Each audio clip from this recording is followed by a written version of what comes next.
ஆண்டவராகிய இயேசுவின் நாமத்தினாலே இந்த காலை வேளையில் கூட உங்களை யாவரையும் வாழ்த்துகிறேன். கர்த்தர் உங்களை ஆசீர்வதிப்பாராக. இந்த நாளிலே கூட அப்போஸ்தலர் 26ஆம் அதிகாரம் 22ஆம் வசனத்தை கூட வாசித்து தியானிக்கலாம். ஆனாலும் தேவ அனுக்கிரகம் பெற்று நான் இந்நாள் வரைக்கும் சிறியோருக்கும் பெரியோருக்கும் சாட்சி கூறி வருகிறேன். மிக அருமையான வேத வசனம். பவுல் இந்த காரியத்தை கூட இங்கே சொல்லுகிறார்.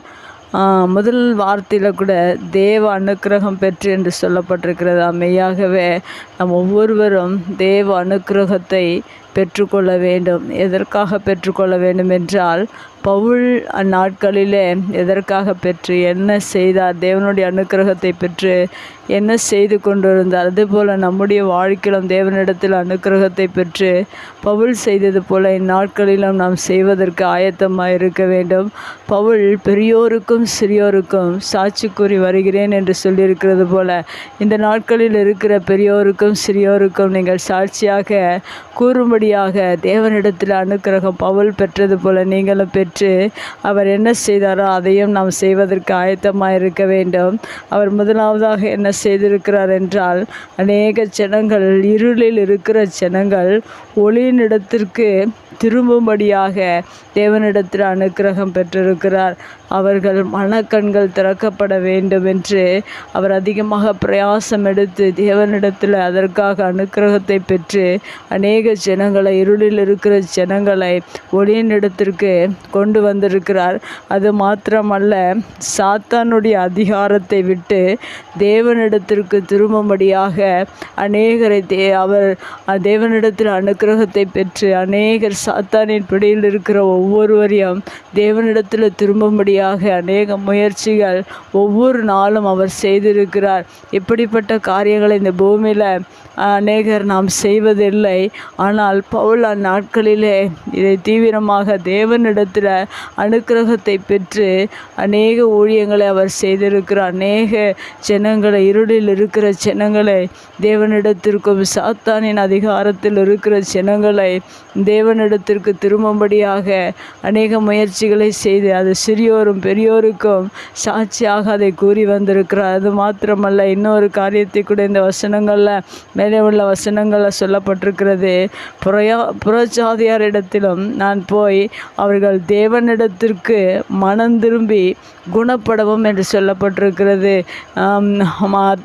மற்ற ஜனங்களையும் நாம் நேசித்து புறஜாதிகளிடத்தில் சென்று தேவனுடைய சுவிசேஷத்தை நாம் சொல்லுகிறவர்களாக அவர்கள் தேவனிடத்திற்கு மனம் திரும்பும்படியாக, அவர்கள் குணப்படும்படியாக, இந்த உலகத்தின் பாவ காரியங்கள் மற்ற காரியங்கள் எல்லாவற்றிலும் அவர்கள் மனம் திரும்பி குணப்பட வேண்டும் என்று அவர் தேவனிடத்தில் அனுக்கிரகத்தை பெற்ற அந்த காரியங்களை அவர் தேவனுக்காக செய்திருக்கிறார். அது மாத்திரமல்ல, மனம் திரும்புதலுக்கேற்ற கிரியைகளை அவர்கள் செய்ய வேண்டும் என்று அவர் அதிக பிரயாசம் எடுத்திருக்கிறார். அந்த சுவிசேஷங்களை அறிவித்து அவர்கள் எப்படி ஆகிலும் தேவனுக்காக வாழ வேண்டும், அவர்கள் மனம் திரும்ப வேண்டும், குணப்பட வேண்டும், அவர்கள் மனம் திரும்புதலுக்கேற்ற கனிகளை கொடுக்க வேண்டும், கிரியைகளை செய்ய வேண்டும்.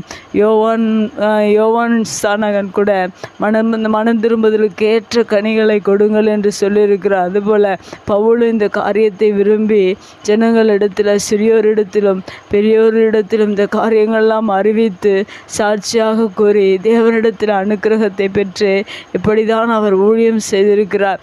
இந்நாட்களிலும் ஊழியம் செய்கிற ஒவ்வொருவரும் நான் பவுலை போல தேவ அனுக்கிரகத்தை பெற்று அநேக இருளில் இருக்கிற ஜனங்கள், சாத்தானின் அதிகாரத்தில் இருக்கிற ஜனங்கள், மனம் திரும்பாத ஜனங்கள் எல்லாம் குணப்படும்படியாக, தேவனுடைய கிரியைகளை செய்யும்படியாக, மனம் திரும்புதலுக்கேற்ற காரியங்களை, கிரியைகளை அவர்கள் செய்யும்படியாக தேவனிடத்தில் அனுக்கிரகத்தை பெற்று தேவனுடைய ஊழியத்தை பவுலை போல நாட்களில் நாம் சிறியோருக்கும் பெரியோருக்கும் சாட்சியாக கூறி செய்வோம். அந்த ஊழியத்தை செய்யும்போது தேவன் ஒரு பெரிய எழுப்புதலை நம்முடைய தேசங்களிலும் நம்முடைய கிராமங்களிலும் நம்முடைய சபைகளிலும் தேவன் கொடுத்து நம்மை ஆசீர்வதிக்கிறவராக இருக்கிறார். ஆனால் இன்று உலகத்தில் அநேகர் ஒவ்வொரு நாளிலும் அதை குறித்து அறிவிக்காதபடிக்கு இன்று அநேகர் என்ன செய்து கொண்டிருக்கிறார்கள் என்றால், உலகத்தின் ஆசீர்வாதங்களுக்கு மட்டும் அவர்கள் ஜெபித்து இந்த காரியங்களை, ஆவிக்குரிய வாழ்க்கைக்குரிய காரியங்களை ஜனங்களுக்கு அறியாதபடிக்கு அதை மறைத்து விடுகிறார்கள். ஆனால் தேவனிடத்தில் நாம் பெறுகிற அனுக்கிரகம் எதற்காக என்றால், ஜனங்கள் மனம் திரும்பும்படியாக என்பதை பவுல் மிக தெளிவாக எழுதி வைத்திருக்கிறது போல நாமும் முயற்சி செய்வோம். கர்த்தருக்காக வாழ்வோம். கர்த்தர் நம்மை ஆசீர்வதிப்பார். கண்களை மூடி ஜெபிக்கலாங்கள். அன்பு தகப்பனே, பவுலை போல இந்நாட்களிலும் நாங்கள் ஊழியம் செய்ய நீர் எங்களுக்கு உதவி செய்யும்படியாக அவர் எப்படி செய்தாரோ இடத்தில் அனுக்கிரகத்தை பெற்று நாங்களும் செய்யும்படியாக நீர் எங்களுக்கு உதவி செய்வீராக.